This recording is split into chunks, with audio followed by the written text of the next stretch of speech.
The fireman jumped from the 18th floor to save the little girl, but he didn't land on the safety mat. He fell directly to the ground, holding the girl tightly to his chest. Miraculously, the next moment, he woke up without a scratch and saw the little girl running to her parents.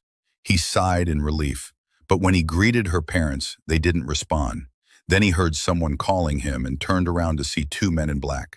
When he tried to warn them of the danger, he suddenly saw his own body lying on the ground as his teammates tried to save him.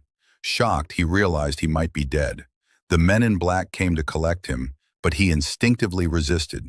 He couldn't die yet, not without seeing his mother. But he was pulled into a giant sphere, crying out for his mother, with no chance to say goodbye.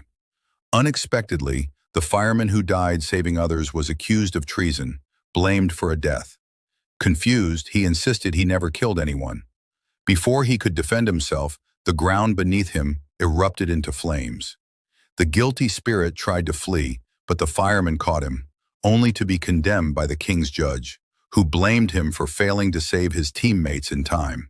Silent and unable to explain, he was saved by a guardian who revealed that the fireman had saved 8 lives first, intending to return for his team when the building collapsed.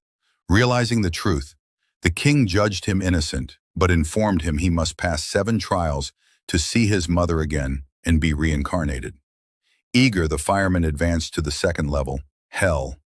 He had never wasted a minute in life, which moved the king. When asked why he worked so hard, the fireman admitted it was for money. The king's expression darkened.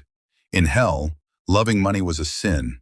The gates opened to a terrifying scene, spirits running from punishment, falling into mud, or being eaten by crocodiles.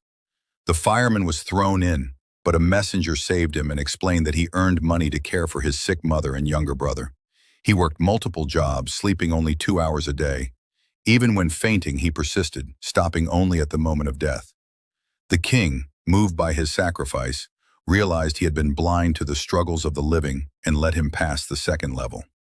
In the third level, however, the fireman had his tongue pulled out for telling a lie before his death.